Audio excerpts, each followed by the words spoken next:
I'm just going to sort of tie some of these points together.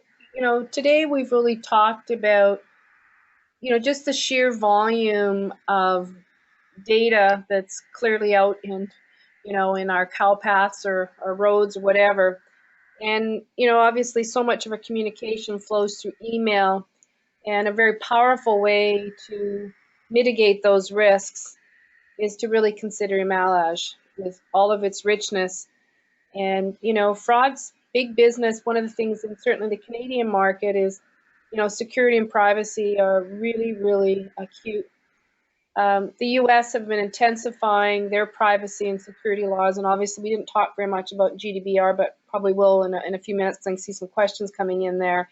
And, so kudos to you for making all that happen.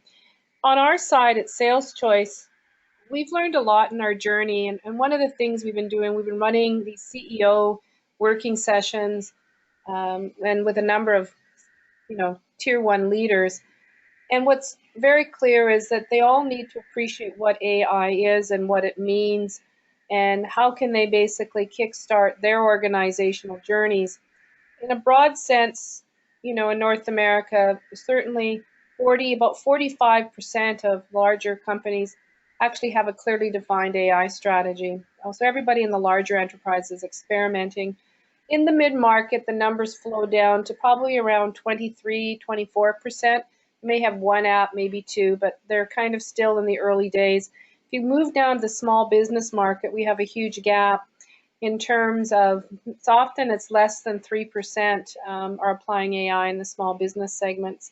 And so we just stepped back as a firm and said, we need to create a framework that everybody could rally around based on leading practices, a lot of rigor. And so that's actually on our website.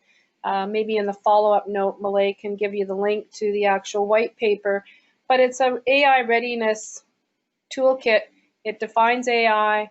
It gives you a set of 25 very powerful questions to really ascertain where are you in your pathway to success.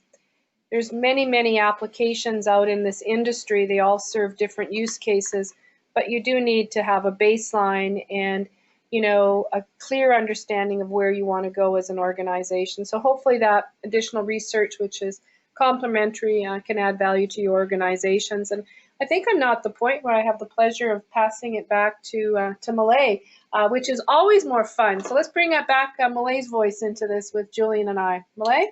Thank you, Cindy. That's so absolutely not true. But it is amazing to hear the state of data and just how we need to be careful and maneuver as we work our way around a better experience and fraud prevention. Thank you, Julian, for all those insights, and thank you, Cindy, for adding color to each of those points. We are in the Q&A section now, and we do have a few questions that have come in from the audience. I'll try to filter through them to focus on some of the most important ones. You can, of course, write to us after this webinar with any new questions you may have.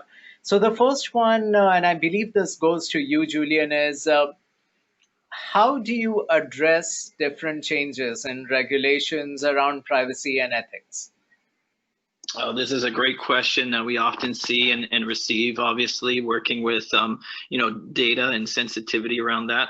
And we're fortunate enough to have been out of the gates, and privacy and compliance to various regulations have always been a priority in our company. And we've got a dedicated department that handles a lot of this in terms of, legal aspects, but as well as the regulatory, different changes that are coming down the pipeline. So this is something that's of the utmost importance. And just to give you a touch on what we do with GDPR, we are fortunate to have gone through and spent the time and effort and the dollars actually behind ensuring that we are fully compliant with those regulations and new standards. And what that means is, for emailage, since we're dealing with some of this sensitivity of data and how it flows through our system, we are considered a controller of this information under the GDPR regulations. And essentially what that means is we're held to a higher degree of compliance efforts necessary to actually conduct, business the way we do globally. So hopefully that kind of gives you a touch on what we do in that sense. We are SOC 1 and 2 compliant. We've had intensive audits that have gone, physically through our headquarters and looked at all of the different areas of concern, and we are proud to say that we came back with flying colors. Fantastic, Julian. That's great to hear, and congratulations. The next question that we have is, are you seeing any nuances in adoption of such solutions like email alerts across North America? Oh yeah. So nuances, I believe what we're kind of wanting to dig into is like, what else can be done with the data, the intelligence of our network. And I think it really kind of speaks to both of our platforms, is as you build, greater sets of data and are able to extract more insight into that data, then you can kind of find new uses as well. And, the same thing would probably lie true for SalesChoice as well. And even potential synergies with our platforms as well, I would suggest, is that, perhaps there's a risk of understanding, the sales process with more clarity in terms of who that customer or potential target is, and if we can provide more information, even vice versa. In our sales cadence as well, I'm sure that we'll, look at ways to leverage, SalesChoice as an optimal tool to be a better predictor of sales success during the whole sales cycle, right? So it really comes down to understanding your business and asking those powerful questions alluded to earlier on perhaps, where the areas of focus are on your business that you want to look at. We started this conversation off with the customer journey, and part of that, discussion should again revolve back around understanding your customers, because really they are the lifeline of your business, right? They'll keep the lights on at the end of the day and make sure that the revenues are continuing to come into your business. So hopefully that answers that one. Absolutely, and that was quite a timely point you made in there, Julian, because we'll squeeze in one more question, and it relates partially to that. The question reads, two use cases were shared. Are there synergies around the two platforms? And maybe this one is both for you and Cindy. Yeah, great. I guess my thought logic is getting predictive on these questions now as well. So excellent timing on this one. This is, I think, Cindy, you might have a good way to take the first approach at this one, but what do you think? I'm going to throw it back to you. I see a very, very clear reality point, because in sales, as we all know, it's all about contacts and touch points, right? And how do we communicate? More often than not is through email, and that email, you have context on risk. And so sales is all about communication, right? It's harder and harder to get face-to-face. More and more of the communications done online. So in our world, we prioritize all the opportunities. I think what you have is another signal on risk that relates to that individual that can go into the prioritization, i.e., is this a good client to sell to or not? I think it's, and it's also cumulative score, right? And we see that over time too, right? Because sometimes you may be in a firm working with a really good individual. This is often the case, I think, often in small businesses too, right?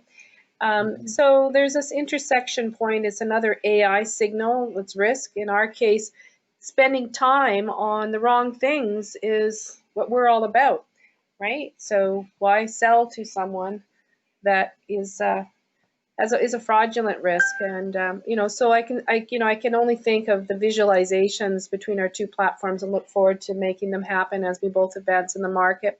Eventually, all these signals, ladies and gentlemen, that's on the call today, are all going to come together, right? We're all experimenting. We're all validating powerful use cases. In our case, we can get up to predictive scores, whether something will be won or lost, well over 90%, assuming we've got good data. We're mainly a mid to large enterprise play. You know, you need typically 10 sales reps and, you know, a good volume of data historically, over 1,000 to 2,000 historical wins and losses. So what's exciting is, you know, we're figuring out sort of I like to often call it the breadcrumbs in the digital highway that in many ways are quite magical. They all have bright lights. It's the patterning and bringing them together that's going to be key, because over time, you know, companies aren't going to be able to handle all these diverse signals. They're going to look for unification of AI on everything. And but we're quite a ways away, you know, from that full market consolidation at this point. Thank you, Cindy. That was most helpful. And that brings us to the end of our session, ladies and gentlemen. Sales Choice, as you know, Cindy has already mentioned to you, we are an AI predictive and prescriptive analytics company. We are an app that's on Salesforce App Exchange, readily available, and we help you focus on the right opportunities that have the highest likelihood of closing in order to save a lot of time and money, and also get coaching insights that help you improve your odds of winning. Sales Choice comes packed with a whole bunch of other features, a few of which can be incredibly helpful in getting your Salesforce adoption and data completeness levels up to 100%, while also helping you improve on your account relationship, as we saw earlier. If you are curious about our solution or would like to also know more about how we offer data sciences services around AI, please don't hesitate to reach out to us. We have won numerous awards. We are covered by all the top analysts. And just this week, we are proud to announce that we were also awarded the AI Leader of the Year award at the Impact AI Conference by MindBridge AI. More on that information is available on our website. Meanwhile, over there, you can also find all our resources that come with the AI predictive world. That includes webinars, podcasts, white papers, case studies, and blogs. There's a whole bunch of information for anyone curious to learn and expand their knowledge in AI, specifically and particularly around sales and marketing. So we invite you to visit us at saleschoice.com/resources. For those of you who are in the AI ecosystem, we also invite you to join us at the AI Directory. This is a platform that has been built to bring together all AI stakeholders in the ecosystem, institutions as well as individuals, and it's an exciting place to be. You'll find the who's who there, as well as timely news and other resources and reports on AI as they get published, not only in Canada, but around the globe, including the likes of China and US.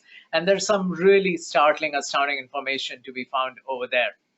So thank you once again. Before we say bye-bye, Julian, to you, a big thanks. Hope you found this webinar most engaging, and thank you so much for finding time to join us here today.